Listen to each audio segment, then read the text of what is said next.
Oi, gente, tudo bem? A convidada de hoje é a jornalista, pesquisadora e historiadora Carla Siqueira. Eu, como vocês sabem ou não, sou Felipe Lucena e ao meu lado estão Vitor Almeida, da página Suburbana da Depressão, e Flu Ferreira, editora do Diário do Rio. Esse é mais um Mesa Viva aqui no Bar Léo.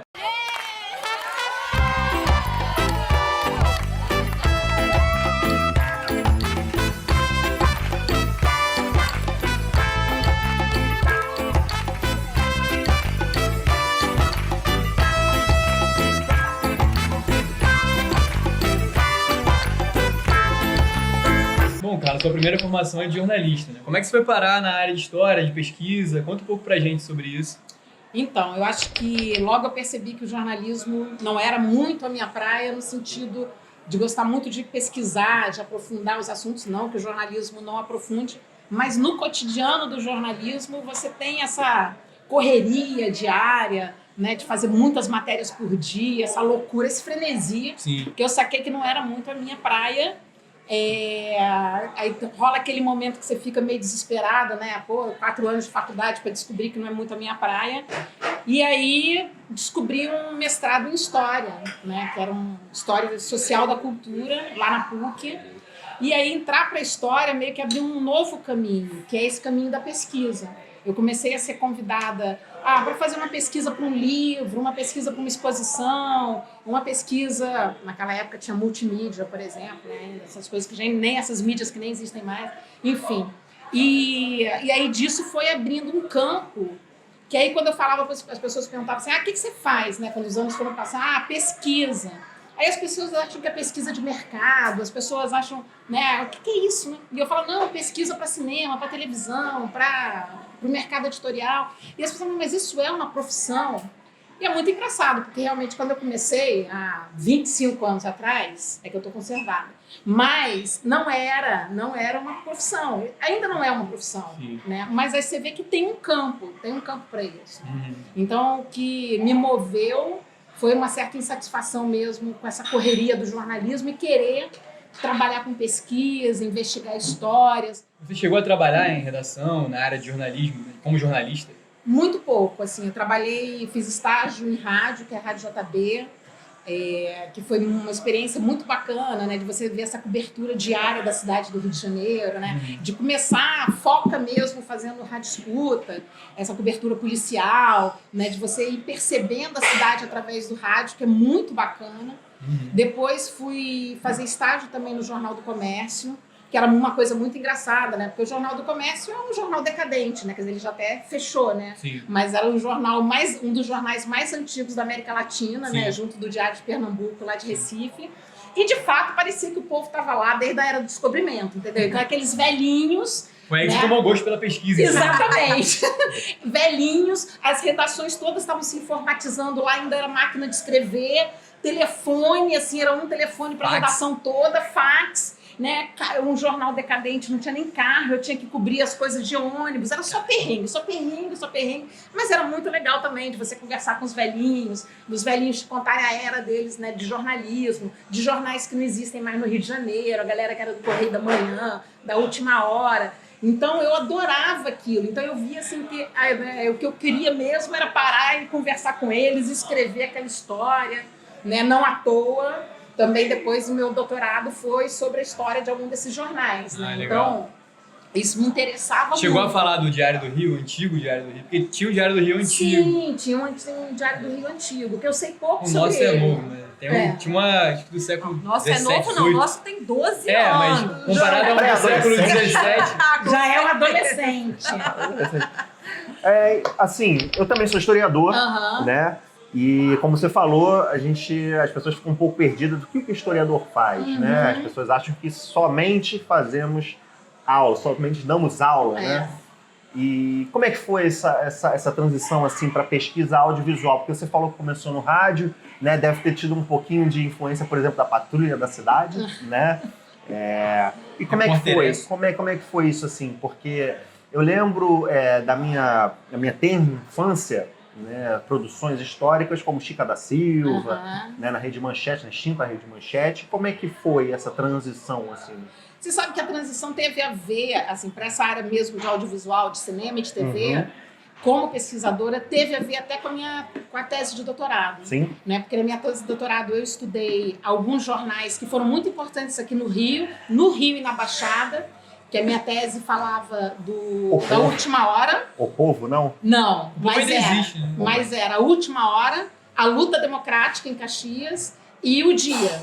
Né? Eram assim, os jornais que nasceram nos anos 50, né? Todos esses jornais nasceram nos anos 50, ligados a lideranças políticas populistas. O Última Hora era do Vargas, né? Foi do Última Hora puxava o saco do Vargas. ele era do Weiner, mas Do Weiner. ele foi ligado ao feito para Vargas. defender o Vargas. A luta democrática era do Tenório Cavalcante, né? O xerife lá em Caxias, né? Padrinho histórico da Exatamente, né? E o Dia ligado ao Adhemar de Barros e ao Chagas Freitas. Sim. Todos políticos populistas que criaram esses jornais para o quê? Fazer a história política deles, Sim. através desse eleitorado. E aí essa pesquisa, como entrava com a Última Hora, o filho do Samuel Weiner, que é o fundador da Última Hora, queria fazer um filme sobre o pai. Que a história do Samuel Weiner é incrível. Imagino. E aí a Denise Bandeira, que era atriz e diretora, roteirista, me chamou para fazer a pesquisa. Então foi a primeira pesquisa que eu fiz para cinema, de um filme que nunca aconteceu, na verdade, infelizmente. Né? Da mesma forma que fizeram o filme do Chateau, Isso que eu ia comentar. super valia fazer o filme do Samuel Weiner. Fica a dica aí. Fica a dica total. E que ele é uma figura também muito controvertida. Eu sempre faço meus alunos, eu dou aula de História da Imprensa na PUC. E sempre peço para eles lerem o livro de memórias do Samuel Weiner, que chama Minha Razão de Viver.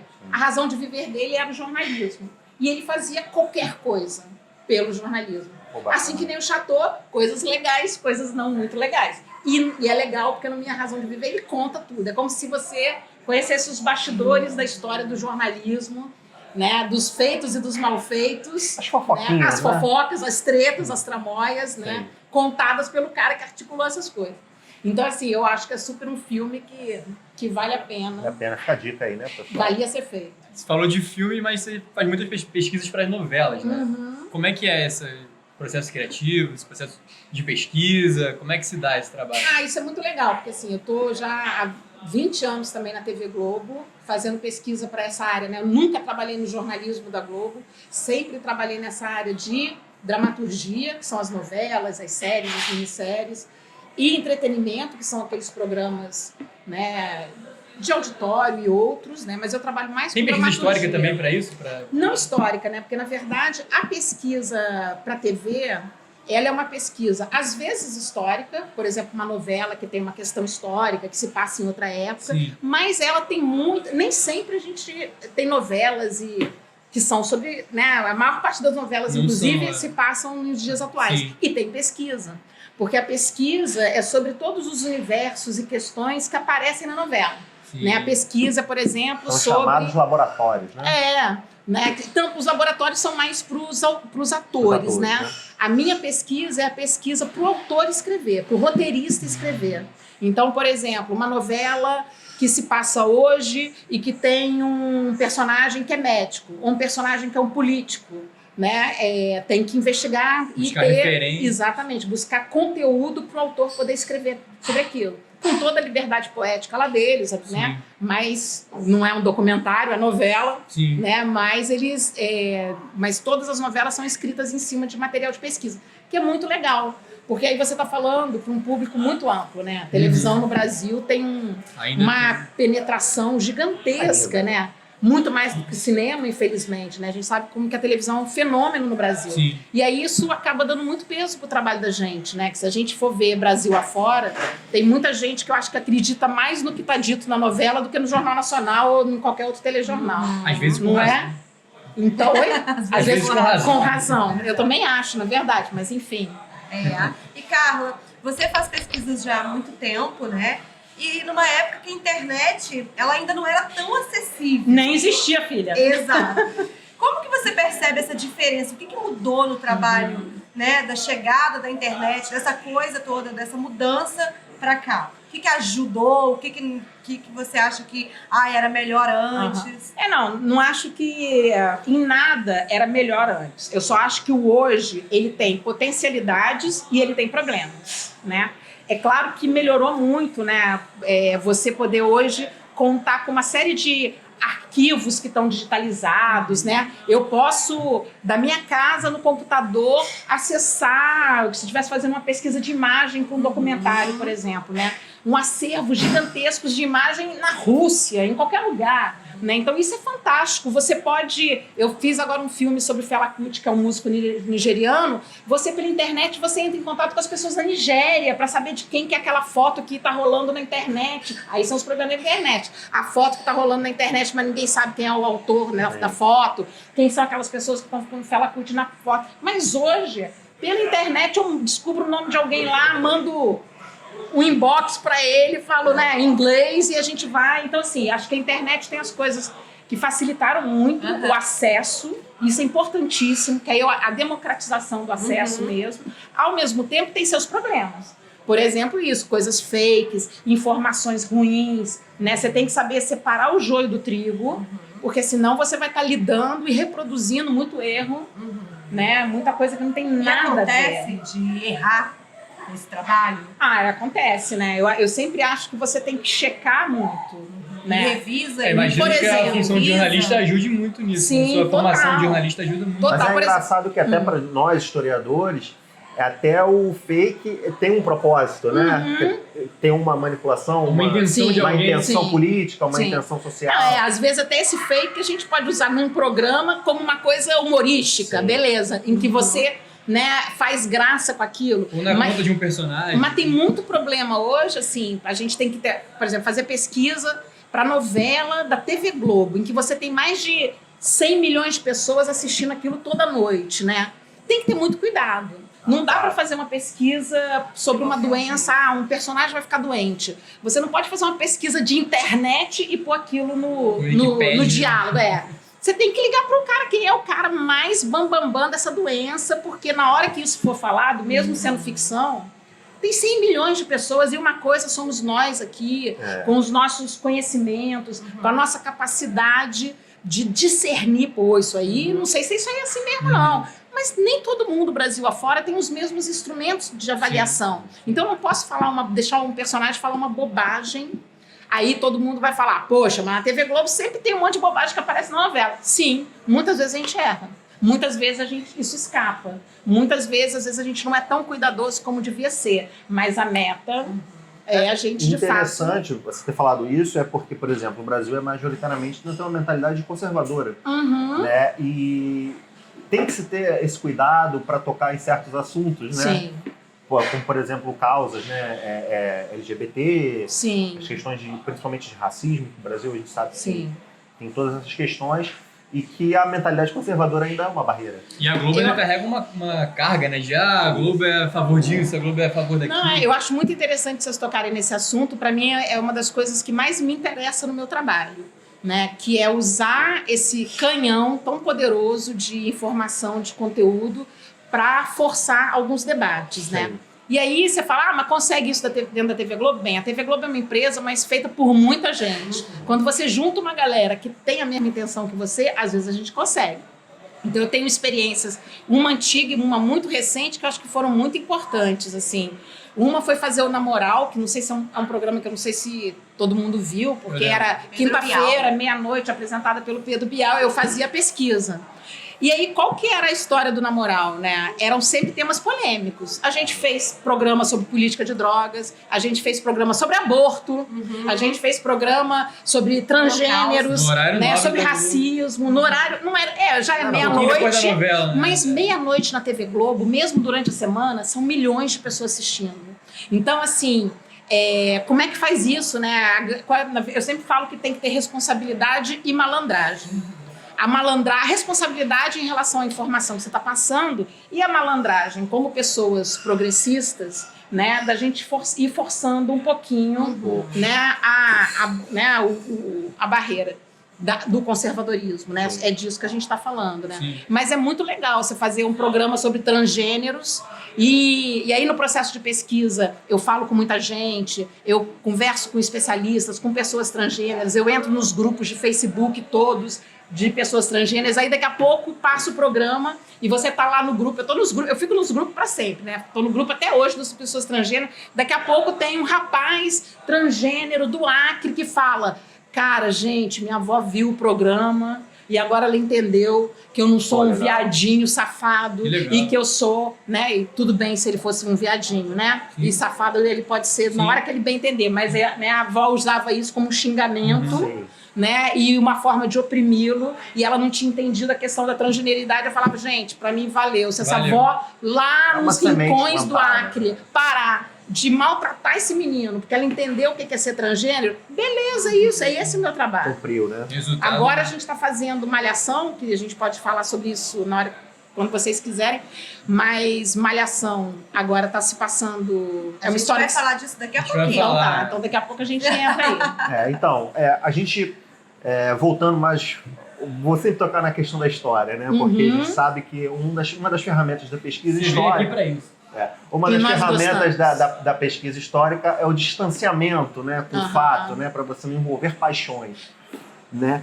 E como é que você vê essa questão dos anos 90 ter virado um roteiro, né, nessa novela Verão 90, né? Porque os anos 90 já ganhou o público, principalmente da internet, né, dos pagodes, das festas e tal, que tinha antes a festa POC 80, né? Agora tá indo para 90. E o próximo passo, a próxima geração vai falar dos anos 2000. Vai ser muito Vai chocante ser pra mim engraçado. saber que anos 2000 já é de época. Pra mim vai ser muito Você chocante. vai ficar chocado. E como nós, assim, parece que os anos 90 pra gente parece que foi ontem, né? Eu tenho 31 anos, A minha infância foi então eu acho que eu precisaria de um pouco mais de distância para falar dos anos 90 nos termos Inclusive, históricos. eu vivo dentro da novela dos anos 90, entendeu? Porque eu me vejo o tempo todo, eu falo, gente, Total. a minha infância inteira. Total. E como é que você vê, como é que você analisa esse fato, assim, de ter uma novela falando falando dos anos 90, assim, né, nessa segunda década, no começo? Eu acho que é uma estratégia, inclusive, que está se mostrando bem acertada, porque a audiência da novela é boa,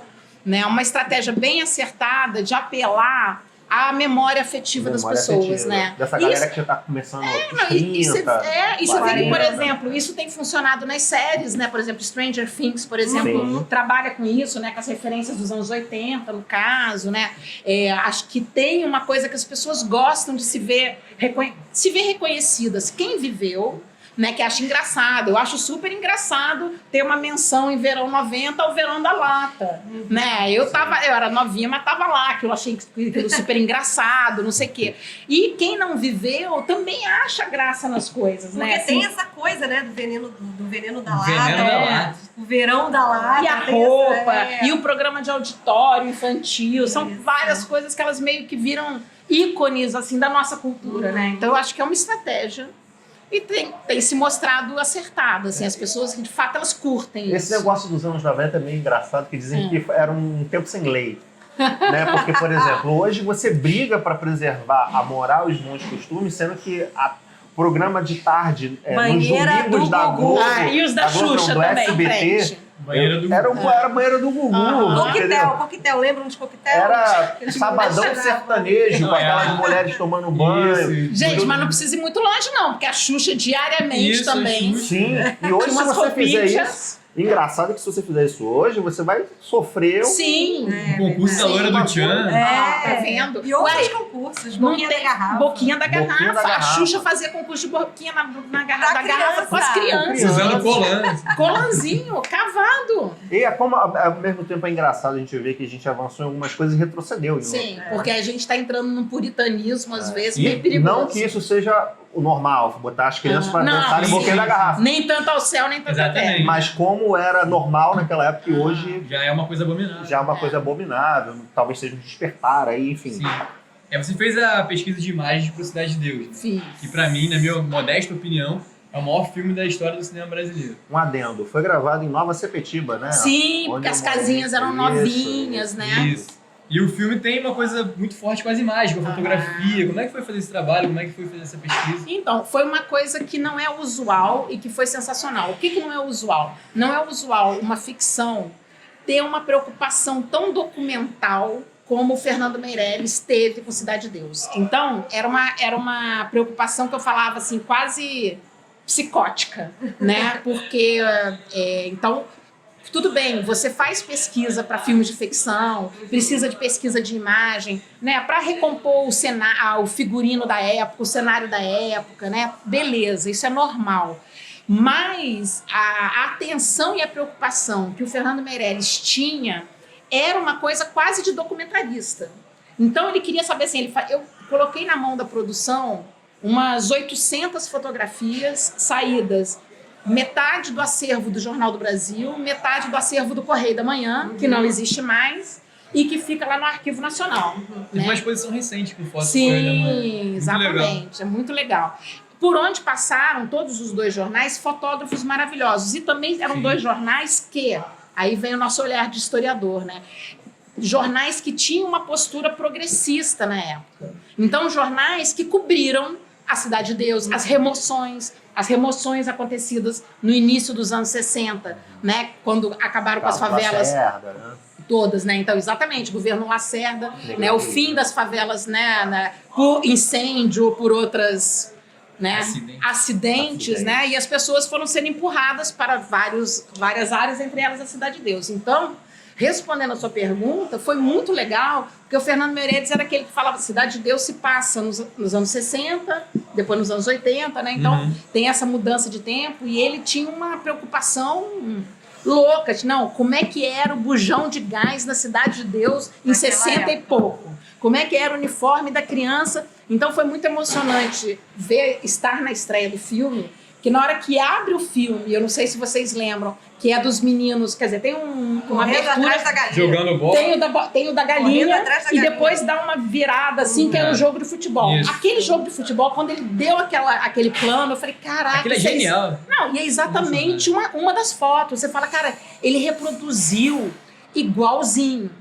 Né? E aí é uma pesquisa muito legal também, porque nem tudo a pessoa que não foi moradora da Cidade de Deus consegue acessar. Sim. Então uma das coisas que eu acho mais bacanas é que quando sobe os créditos de Cidade de Deus, tá lá a Carla Siqueira, Marcelo Bacelar, Leandra Pires, que éramos os pesquisadores oficiais, mas tá assim, Dona Josefa, Dona Fulana, Dona Ciclana, que conseguiam ter registro daquilo que no jornal não tinha. Que era, por exemplo, o registro de dentro das casas. Né? Aí perguntava para mim, mas Carla, como é que é dentro da casa? Não sei, não temos imagem disso. Porque ninguém entrava dentro dessas casas, as pessoas pobres também têm pouco registro fotográfico, então às vezes não tinha nem registro, era a Dona Josefa, a Dona Fulana... Que contava como era, com detalhes, né? Bem, né? Aqui põe um paninho assim, aqui tem um fogão não sei das quantas, aqui tem um santo, aqui tem não sei o quê. Era muito legal. Bom, Carla, ainda falando sobre Cidade de Deus, como eu falei antes, é um filme que eu gosto muito. Recentemente saiu aquele documentário Cidade de Deus 10 anos depois. E um dos atores, se eu não me engano, que fez o Buscapé, ele recebeu uma proposta na época de ficar com uma parte da bilheteria do filme ou de pegar 10 mil reais, se eu não me engano. Ele preferiu os 10 mil reais naquela época, era um dinheiro legal. E eu queria saber como é que... O que você acha disso? Porque você tinha dimensão do filme, da proporção que o filme ia tomar. Ele provavelmente não tinha, por isso pegou os 10 mil e segurou. Se ele pegasse uma parte da bilheteria, teria pego muito mais dinheiro. Aí eu queria saber o que você acha. Você acreditava que o filme ia tomar essa dimensão toda que tomou? O filme foi sucesso no mundo inteiro, concorreu a grandes prêmios. O que você acha? Como é que você analisa isso? Não, eu acho que, não sei se o Fernando Meirelles tinha dimensão, né, do que ele queria, do que ele alcançou. Eu não tinha a menor dimensão. Via que era uma galera muito séria, fazendo um trabalho assim com muita dedicação, uma galera realmente muito talentosa, né? Só para você ter ideia, o diretor de arte do Cidade de Deus, que é o Tufi Pic, se não estou trocando aqui o nome dele, outro dia eu estava na Netflix vendo uma grande série, gente, uma dessas séries famosonas, esqueci o nome, quando sobe os créditos lá, direção de arte, era o cara, né? O mesmo diretor de arte brasileiro, embora ele tenha esse nome, né? Mas morava aqui no Brasil, pelo menos, e de Cidade de Deus. Então tinha uma galera muito incrível, assim, profissionais realmente incríveis.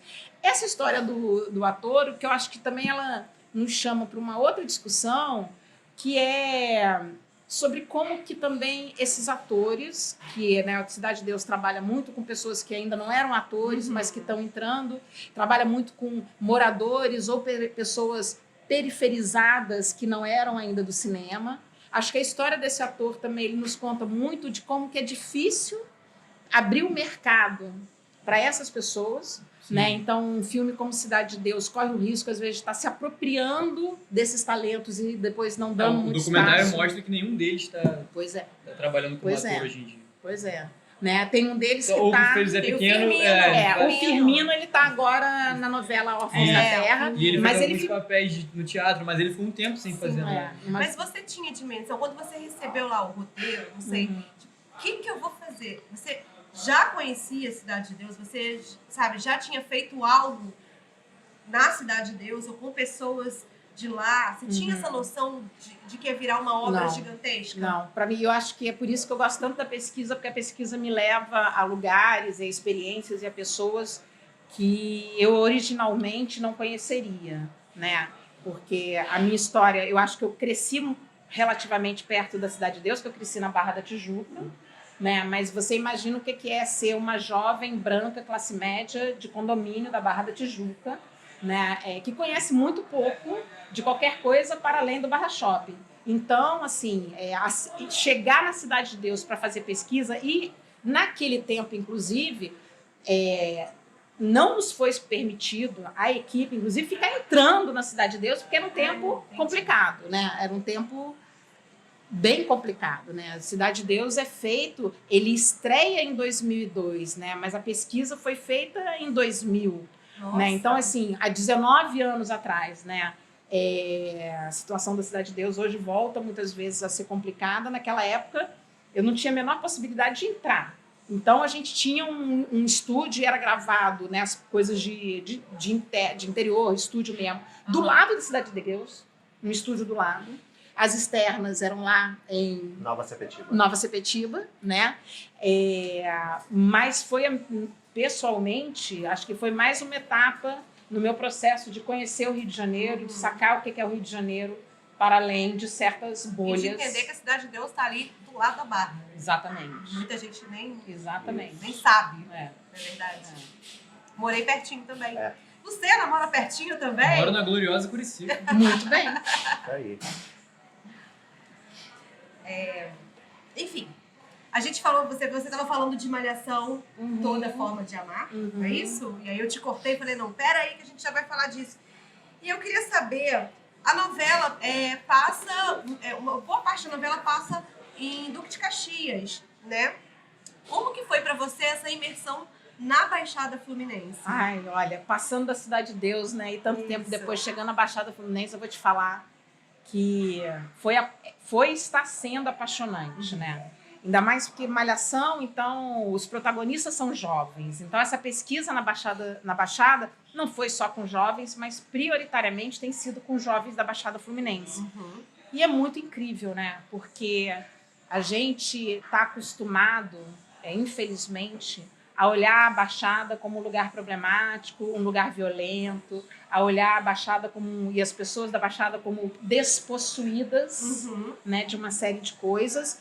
E é incrível chegar na Baixada e conhecer uma juventude que arrasa na cultura, né, fazendo teatro, fazendo cinema, né. Poetas do Vagão. Tem poetas do Vagão, poetas de trem. Tem o Goméia, né, do Vagão, o pessoal lá da Goméia. Da Goméia. Você tem vários cineclubes na Baixada, produzindo filmes que estão indo já para festivais internacionais. Você tem uma galera de teatro que quando você fala assim, mas essa galera começou há quanto tempo? Uma galera de teatro já está fazendo teatro, são grupos que já têm mais de 20 anos, né, com teatro sensacional. E aí você vê jovens que, claro que tem muito problema, né, claro que sim, mas que você tem grupos de jovens que, movidos aí nesse movimento da cultura do hip hop, das rodas de rima, eles movimentam as suas localidades e movimentam, assim, inclusive para além da cultura, movimento organizando pré-vestibulares, né, uma série de coisas que você fala assim... Projetos sociais. Sim, né? É incrível. Mas como incrível, que você chega incrível. nessas pessoas? Olha, o meu caminho foram alguns, né, para chegar nessas pessoas. Eu acho que tem uma coisa que me beneficia muito, que é ser professora na universidade, de ser professora na PUC. Talvez as pessoas não saibam que a PUC, muito antes da lei das cotas, né, muito antes de UERJ, muito antes, né, disso ser lei, a PUC, desde 99, ela foi a primeira universidade a instituir bolsas, né, para pessoas pobres, o que fez com que, ao longo dos anos 2000, mudasse muito a cara da sala de aula, né? Então, eu que dou aula desde 94, né? Quando eu entrei nos anos 2000, eu comecei a ver uma sala muito mais interessante. Inclusive com alunos não só das favelas, mas alunos também da Baixada, né? Então, um dos meus caminhos foi pedir ajuda a esses meus alunos, ex-alunos. Você também tem grupos organizados, ONGs, que atuam na Baixada, né? Uma galera que me ajudou muito, que faz um trabalho incrível em Nova Iguaçu, não em Caxias. É o pessoal do Enraizados, que usa a cultura do hip hop para conscientizar os jovens. Aí você chega lá, tem uma galera muito, muito politizada, muito consciente, né? E é incrível como as pessoas vão te ajudando. E passei a frequentar, né? Frequentar a roda de rima. Tem um fórum de juventude Japeri, vou lá no fórum de juventude Japeri conhecer. Em Malhação, a trama ela é deflagrada pela morte de um jovem negro, que a gente não sabe se é miliciano, policial, quem é que o traficante, quem matou o jovem, isso é a trama, né?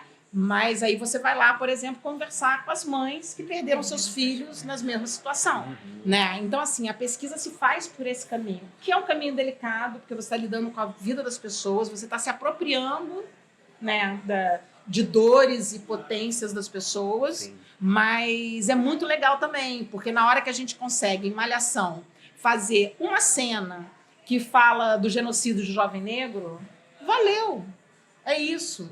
Às vezes você está falando de uma forma muito simples, né? Até porque tem que ter essa malandragem. Sim. De não assustar o público mais conservador, sim, né?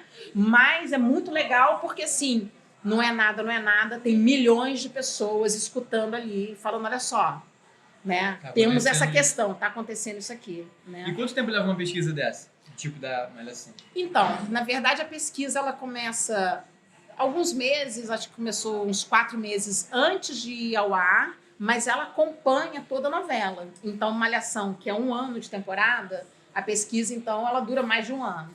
Mas isso depende muito, né? Depende, sim, do produto. Sim. Agora, lembrando, falando de Duque de Caxias ainda, vamos lembrar do Cristalzinho de Duque de Caxias, que já é uma atriz internacional, que é Bruna Marquezine, que é de Duque, sim, de Caxias, né? Gente, nem sabia. Eu não conhecia esse apelido, Cristalzinho. Não, eu tô falando agora. É que nem falar da Anitta, eu acho, né, que ela já fez Malhação também, não sei. Não, acho que não sei. Não sei se ela fez. Desculpa, Bruna. Anitta é o Cristalzinho, Larissa de Honório Gurgel. Capitano é o apelido. A Flu é o Cristalzinho do Grajaú mesmo. Tá vendo? E não ouse dizer que não. Exato. Mas agora eu queria falar com você sobre uma novela na qual você não trabalhou como pesquisadora, mas que eu acho que é muito importante, que é Lado a Lado, que foi a minha novela preferida, até hoje é a minha novela preferida. Ela ganhou 2 Emmys, né, em 2013, concorrendo inclusive com Senhora do Destino. Quem lembra de Senhora do Destino? Essa pesquisa foi minha. Pois é, tá vendo? Perdi. Baixada, né? Perdi. Também. Mas eu acho importante falar, porque Lado a Lado se passava no Rio de Janeiro, né? Com o final do Império, né? O início da República, enfim. E foi uma novela esteticamente perfeita, com uma reconstrução de época impecável. E aí eu queria saber, eu sei que foi uma grande amiga sua que foi a pesquisadora dessa novela, mas eu queria saber como são feitas essas pesquisas de época, principalmente sobre Lado a Lado, se você souber falar alguma coisa. Não, Lado a Lado é um trabalho que eu admiro demais, escrito pelo João Ximenes Braga, que é um grande amigo, com a Cláudia, agora me fugiu o nome dela, infelizmente daqui a pouco eu lembro. E a pesquisa foi feita por 2 pesquisadoras muito bacanas, entre elas a Luciane Reis, que é minha amiga, e era realmente fascinante, fascinante ouvir o João, a Luciane contando como fizeram Lado a Lado, porque, né, como a Luciane é uma historiadora também, e eles falando assim, todas as fontes que eles usaram para construir aquela história, né? Segundo o João, partindo da literatura, né? O João fala, a personagem da Camila Pitanga, ela é inspirada na Clara dos Anjos, do Lima Barreto. Isabel, né? Nunca vou esquecer, maravilhosa. Então, assim, o João conta muito como que a literatura do Lima Barreto e do Machado de Assis né, constituíram aquela trama, né? É dali que vem a inspiração. E aí, não sei se vocês lembram, mas lado a lado tinha a protagonista negra, que era a Camila, e a protagonista branca, que era a Marjorie, né? Sim. Que tinham dramas diferentes, né? O drama da Camila é todo o drama da comunidade negra ali no início do século. Sim, que né? aí eu até, é uma coisa que eu lembro muito, que foi a demolição de cortiços da Rio Branco para construir o Teatro Municipal. Né? Lázaro Ramos também estava na novela, brilhante. Exatamente. E teve Revolta da Chibata. Teve Revolta da Vacina, Revolta da Chibata. O Morro da Providência, quando começou o Morro da Providência, foi incrível. Não, e é muito bacana, assim, a Luciane, por exemplo, ela conta...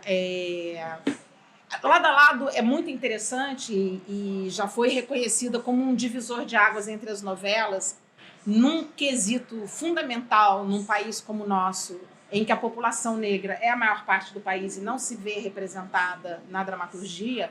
Lado a Lado é considerado um divisor de águas nesse sentido, né, de fazer uma representação da população negra, mostrando... O João Ximenes Braga, ele fala... É a história de um Rio de Janeiro negro. Sim. O Rio de Janeiro tem que entender que é uma cidade negra, né? Já era no início do século, né? Então, como que aquela cultura da qual nós todos nos apropriamos e chamamos de identidade, a cultura do samba, da capoeira, dessas coisas todas, né? Elas foram apropriadas e viraram identidade brasileira, mas elas vêm de uma comunidade negra que segue invisibilizada, e segue sendo retratada com os piores estereótipos, tá? Então é muito legal ouvir a Luciane, por exemplo, contando do processo de pesquisa, né? Só um exemplo rápido. Lado a Lado fala, por exemplo, da Revolta da Chibata, do Almirante Negro, né? E o personagem do Lázaro, que no começo da novela é um capoeirista, né? Um cara mais de rua, da malandragem e tal. Ele acaba entrando para a Marinha, né, viaja com a Marinha e volta um cara letrado, né, estudado. E na época da novela, muito do público falou assim, mas como é isso? Como é que esse negro pobre naquela época voltou assim, letrado? Inglês. E aí, muito engraçado. Sabe de onde que a Luciane descobriu isso e propôs ao João como uma virada do personagem que volta, né, no outro lugar e acaba sendo uma das lideranças da Revolta da Chibata? Né, porque o Lázaro vai ser o líder de um dos navios, né? A Luciane conta que ela foi ao Museu da Imagem do Som e lá tinha, porque o Museu da Imagem do Som faz aquele programa de depoimentos de artistas e outras personalidades desde o final dos anos 60. Então, talvez um dos primeiros depoimentos desse programa de memória do Museu da Imagem do Som foi o depoimento do João Cândido, do Almirante Negro. E que ele contava que naquela época o Brasil foi comprar navios na Inglaterra, só que demorava. Então, assim, os marinheiros para lá para poder aprender a mexer no navio. Exatamente. Para aprender a mexer no navio, tinha que, inclusive, saber ler os manuais. Isso. E aí eles aprendiam também. Inclusive português e inglês. Inclusive, a Revolta da Chibata é exatamente por isso, porque eles chegaram lá e viram que os marinheiros ingleses não apanhavam, não eram assim. As condições eram outras. Exato, é incrível. E me fala uma coisa, você, além de Cidade de Deus, você já fez outros trabalhos ligados à história do Rio, como Lado a Lado, né? Você pode falar um pouco mais disso? Olha, nessa praia audiovisual tem trabalhos que eu gosto muito de recuperar essa memória da cidade, né? Lá atrás, no final dos anos 90, com a Eliane Costa, que talvez vocês conheçam do bloco Escravos da Mauá. Sim. Né? Então, numa época que os Escravos da Mauá nem existiam ainda, e o Escravos da Mauá, ele nasce desse trabalho, que era o quê? A Eliane resolveu fazer um multimídia que contava a história da zona portuária do Rio, né? Saúde, Gamboa, Santo Cristo. Aí eu fiz a pesquisa para esse multimídia, que inclusive concorreu a festivais internacionais, a gente foi para a França concorrer, foi uma coisa incrível. Que hoje em dia é uma mídia que ninguém usa mais, né? Mas já era uma tentativa de fazer uma produção audiovisual tentando recuperar memória de partes da cidade. Tanto é que depois a gente fez um outro multimídia também sobre Copacabana. Tá? Outro trabalho que eu gosto muito, que vai tangenciar a história do Rio de Janeiro, que é uma outra história do Rio de Janeiro, foi a pesquisa para o filme e para o livro sobre o circo voador. Que isso foi sensacional também. Né? O livro foi escrito pela Maria Jussá, né, diretora do Circo Voador. O filme foi dirigido pela Tainá, a Tainá Menezes, sim. E a pesquisa, né, na verdade, uma pesquisa que foi basicamente gravar depoimentos, né, dos artistas, das pessoas que viveram o Circo Voador, foi muito legal. Porque aí tem uma história do Rio de Janeiro, aí, da cultura do Rio de Janeiro, e de como que o Circo Voador foi, inclusive, em alguns momentos, um polo de interseção entre áreas, né? Você pensa, eu adorei essa época que foi quando o reggae chegou mesmo, Cidade de Deus, né? O grupo, né? Não agora o filme, né? O grupo Cidade de Deus, quando, né? Enfim, como é que chamava? KLM5, sei lá, uma galera que era de Belfort Roxo, que chegou aqui no reggae. Aonde que essa galera chegou? Na Cidade de Deus. Né? Movimento punk da Baixada também, aonde? Na Cidade de Deus, no Circo Voador.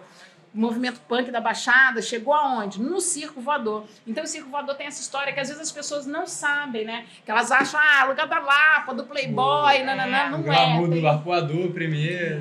Exatamente. Mas é aquela fase arpoador, abertura política, o povo muito ripongo, nananã. E quando vem aqui para Lapa, para uma Lapa que ainda era muito denegrida, né? E que começa a ter esse frege aí que hoje a gente conhece da Lapa, tem muito a ver com essa história do Circo Voador, né? A galera do hip hop, Marcelo D2, o Rapa, né? Tudo tá muito embrenhado com essa história do circo. Eu gosto muito também Procurem disso. Circo Voador, a nave. Isso, não é isso? Exatamente. Tá ligado. E a respeito, assim, de tipos de pesquisa, né? A gente sabe que na história tem diferentes técnicas, né? Tem história oral, Sim. tem lidar com documentos, Sim. saber se é falso, se é verdadeiro, etc.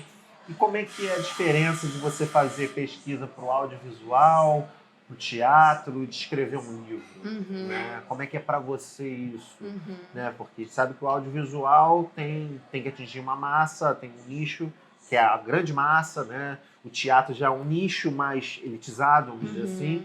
E o livro é uma coisa também um pouco mais de nicho, para quem gosta mesmo, né? Como é que é para você, assim? Eu acho que o jornalismo te ajuda um pouco, porque o historiador o jornalismo e a história.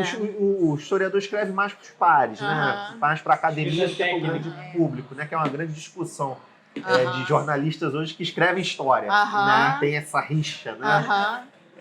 Mas como é que é para você essa criação? Eu acho que são desafios diferentes e muito legais, né?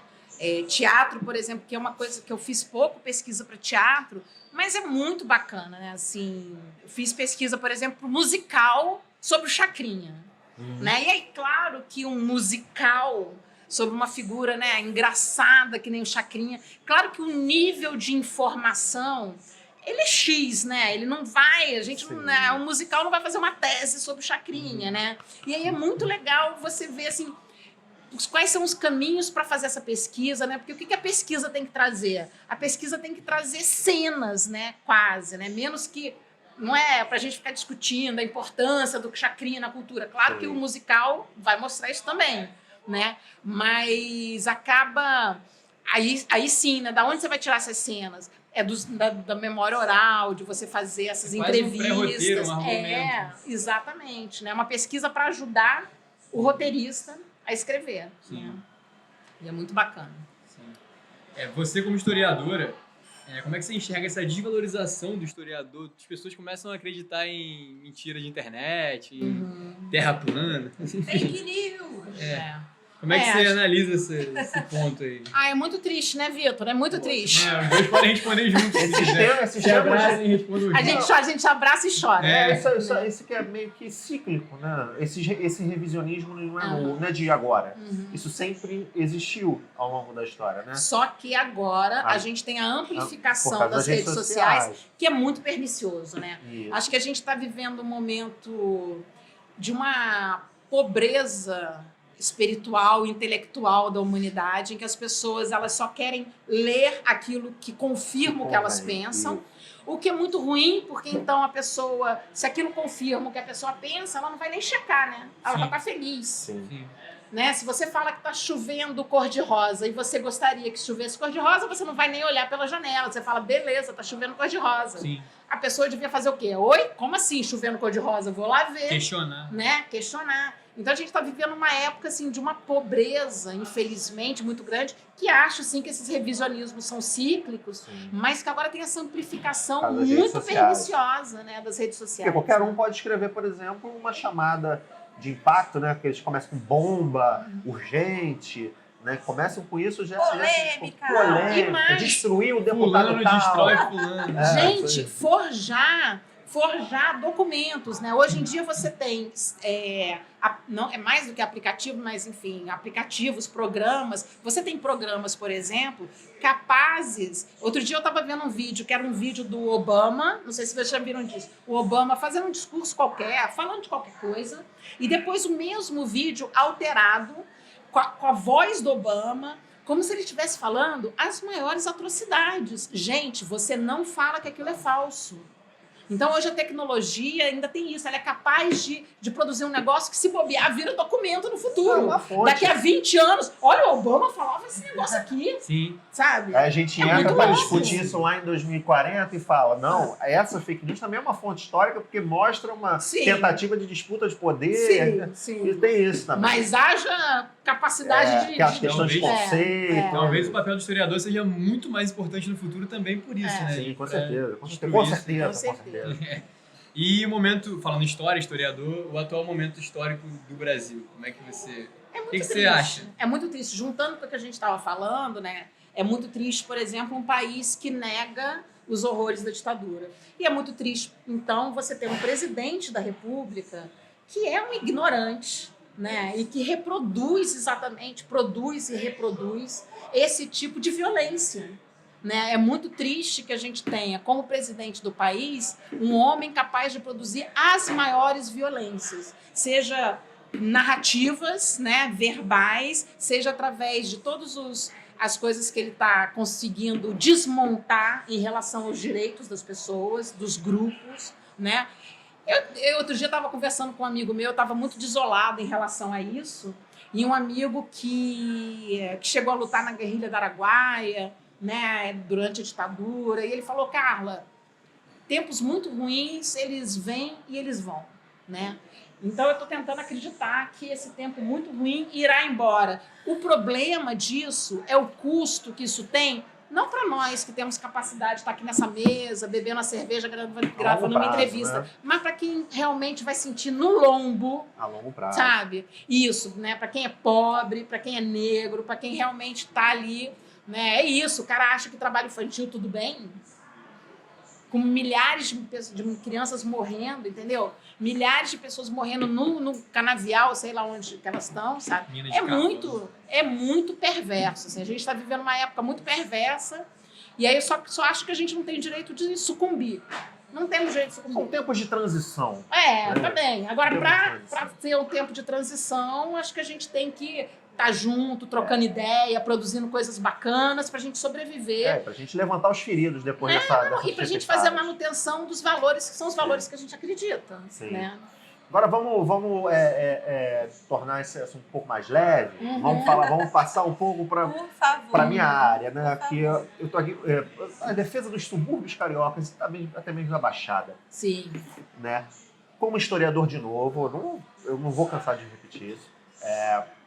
Eu vejo que a produção acadêmica, a respeito principalmente dos subúrbios voltados para a história, elas ainda são escassas. Uhum.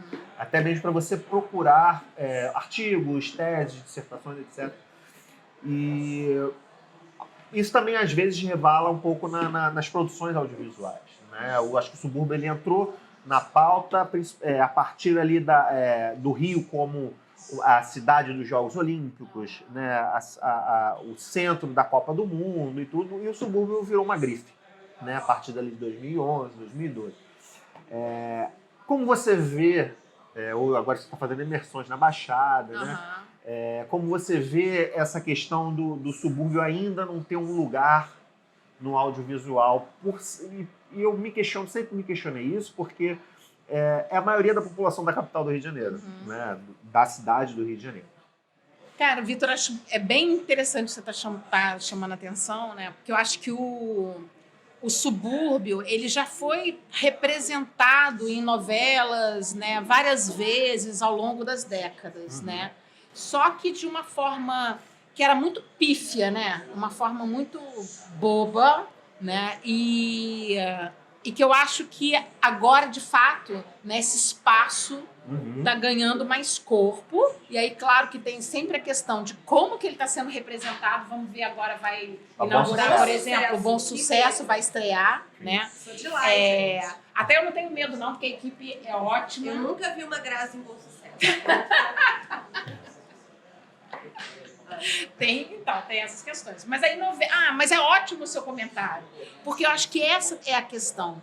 Eu acho que tem a novela, ela precisa de determinados elementos que são as pessoas ligam a televisão muito para ver beleza, né? Então elas querem ver a Grazi na novela. E eu acho que tem um problema de mentalidade durante muito tempo, que era associar o subúrbio à não beleza, à pobreza, Depreciação. à depressão. Exatamente. Então, vamos ver agora como que vem. Né? Porque e não é você criar um subúrbio que não existe, não. É ver a beleza do subúrbio que existe no subúrbio, como existe na Baixada, né? Então acho que tem uma questão aí. Eu super acho isso também, mas eu acho que tem outras belezas maravilhosas que poderiam representar muito melhor o subúrbio. É nesse sentido. Sim. Porque o subúrbio tem mulheres maravilhosas, tem homens maravilhosos, e eu acho que E tem o Vitor não tem a Grazi Sim. no subúrbio. Sabe, não é o estereótipo do suburbano, né? A gente já até conversou sobre isso hoje, mas é porque realmente eu morei lá durante muito tempo e desculpa, não tem, sabe? Tem outras belezas. Mas eu acho que só de não estar tratando de forma caricata já é um baita porque a avanço. gente passa por isso também, né? Muitas novelas que são caricatas. Isso. Novelas e produções, Séries. minisséries, produções de humor, né? Que a gente tem em canal fechado, etc. Sim. E você falou de Bom Sucesso, eu sou dali da região da Leopoldina e tudo. E eu comecei a página Suburbana da Depressão questionando isso. Tá. Né? O porquê que a mídia sempre depreciou. É um projeto político, a gente sabe que é um projeto político, né? E isso resvala no suburbano, que acha que não tem uma perspectiva, o subúrbio não tem uma história. Né? Então ele se enxerga, o morador, por exemplo, de onde eu morei, de Santa Cruz, ou de onde eu sou, da Penha, ele se enxerga mais no Cristo Redentor do que na festa da Penha, que é uma festa secular de quase 400 anos, e que ele não passa isso na escola. Né? A gente não estuda o que acontece, por exemplo, na Revolta da Vacina, que aconteceu aqui perto, né? na zona portuária. A gente estuda o que aconteceu no Campo de Santana, na Proclamação da República, mas não estuda, por exemplo, as idas de Dom João VI para a Fazenda de Santa Cruz. É isso que eu faço, por isso que é da minha pergunta, entendeu? É uma falta, até eu vejo, até como uma falta de abertura, que a gente até falou antes, de até escritores do próprio subúrbio, de contar sua história na grande mídia, e até um pouco de desinteresse até mesmo da grande mídia a respeito do subúrbio. Né? Porque acaba sendo E acho que tem uma questão muito interessante, assim, é que hoje você tem uma juventude suburbana, uma juventude periférica, que ela está, vou usar a palavra no melhor sentido dela, né, porque às vezes algumas palavras acabam sendo mal usadas, mas é uma juventude que está empoderada intelectualmente, politicamente, e que, por exemplo, vai para as redes sociais e fala, pô, essa novela aqui, o que é isso? Isso é jeito de representar a gente. Isso é muito importante, né? Porque a grande mídia, ela vive também da audiência, da repercussão. Termômetro, né? Então, assim, acho que tem uma coisa, se Bom Sucesso começar a colocar umas coisas meio estranhas, vai ter reclamação. É uma questão de... Não que eu não ache a Grazi uma excelente atriz. Sim, eu acho, mas é porque realmente, como moradora de lá, por muitos anos, eu acho que nós temos outras atrizes incríveis que poderiam estar ali mostrando. E eu quero ver mesmo. Eu sou um que eu vou falar. Se não tiver...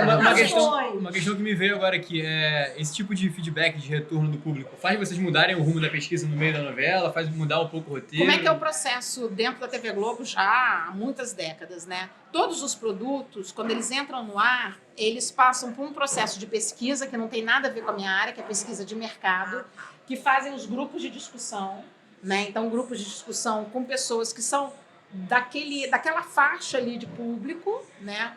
E você vai colocando questões, conversando com essas pessoas periodicamente, né? Os pesquisadores dessa repercussão, de público, né? De mercado. Enfim, então esse é um termômetro muito preciso, porque você está conversando diretamente ali. Sim. Né? Então, é sempre esse termômetro, sim, muitas vezes já fez com que algumas tramas fossem mudadas. Né? O público não está entendendo determinada coisa, ou o público não está gostando de outra. Né? Muitas vezes isso pode sim levar a mudanças. Né? Sim. Porque, afinal de contas, o que interessa é a audiência. Sim.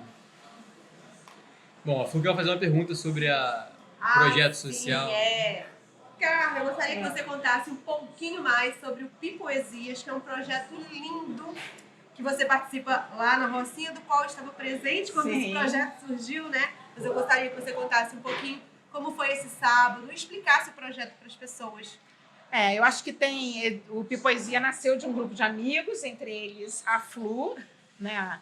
E de amigos de diversas áreas do Rio de Janeiro, entre eles um amigo nosso que é morador da Rocinha, né, o Júnior Rezende. Não sei se as pessoas sabem, mas talvez, segundo o Júnior, que criou, junto com outras pessoas na Rocinha, um café literário chamado Garagem das Letras. A Garagem das Letras é o primeiro café literário numa favela na América Latina.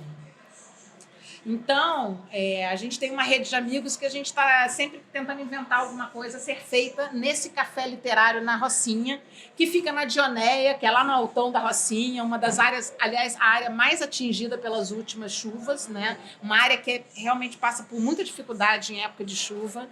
E aí a gente tem desenvolvido alguns projetos lá, esse que nasceu entre nós, amigos. Sim.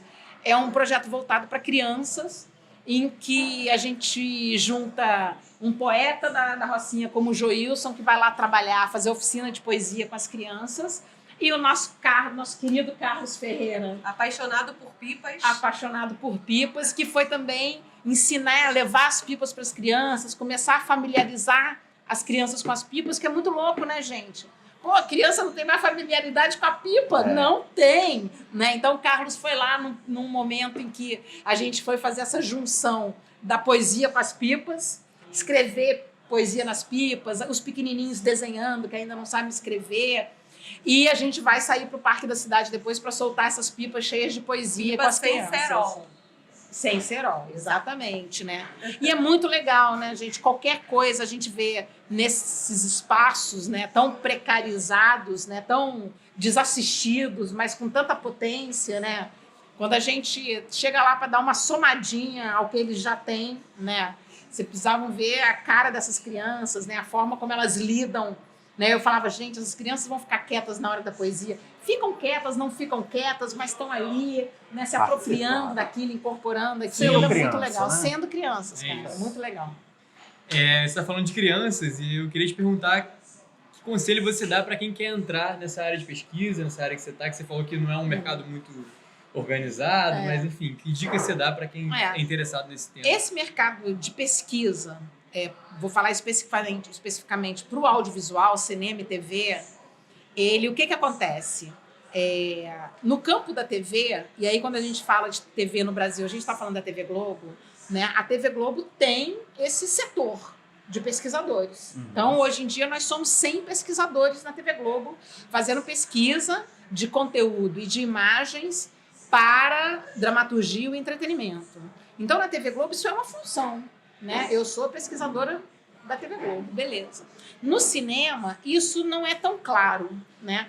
Quando você está falando de um documentário, ele evidentemente pede pesquisa, né? Pesquisa do conteúdo, pesquisa de imagem de arquivo, né? Narrativa. Exatamente, né? Mas assim, às vezes a galera não tem a grana, né?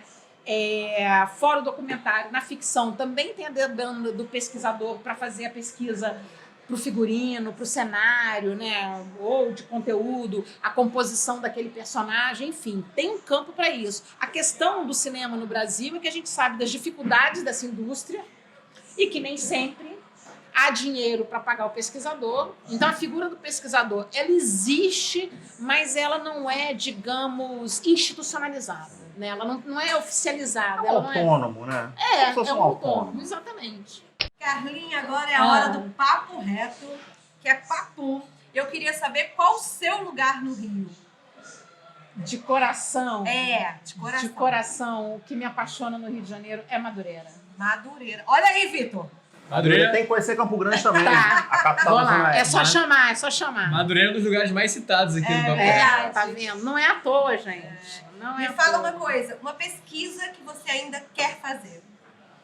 Nossa, que difícil. Não é que difícil. É difícil. Não sei te dizer. Não sei te dizer. É complicado. eu Já tem que entendo. pesquisar esse assunto. Porque assim, para mim tudo é muito apaixonante, né? O que eu quero sempre fazer é qualquer coisa que contribua para ter novas narrativas, novos olhares, que a gente vença aí os estereótipos, tudo, né? E eu queria que você recomendasse uma obra que fala sobre a história do Rio e que você acha importante que as pessoas conheçam. Pode ser um livro, pode ser um filme, um documentário. Olha, eu acho que eu recomendaria a nós todos voltarmos a Machado de Assis, voltarmos a Líbano Barreto, porque é tão incrível quando a gente volta e vê o quanto que eles explicam de quem nós somos, né? Através de uma ficção, mas uma ficção muito ancorada no que eles viveram, né? E acho que é fundamental a gente lembrar, né, desses homens que são negros e que foram embranquecidos, e aí lembrando quem eles foram de fato e de todas as adversidades que eles devem ter vivido, e a gente ir lá atrás num tempo assim meio berço do que nós somos, sabe? Eu acho que voltaria sempre para ler Machado, ler Lima Barreto, e acho que a gente aprende demais. Ai, Carlinha, quero muito te agradecer. O programa de hoje vai ficar um pouquinho mais longo do que o normal, mas como vocês puderam perceber, é um programa rico, né? Um programa cheio de histórias. Muito obrigada, amiga. É divulgar um trabalho, alguma coisa? Vejam Malhação, vejam Cidade de Deus, vejam os filmes do Circo Voador, porque a história tem que circular, meu Procurem Carla, procurem Carla Siqueira nas redes. Isso. E desculpa se eu falei demais. Não, falou o suficiente. Pô, ótimo. Obrigado a todos e ao Vitor também.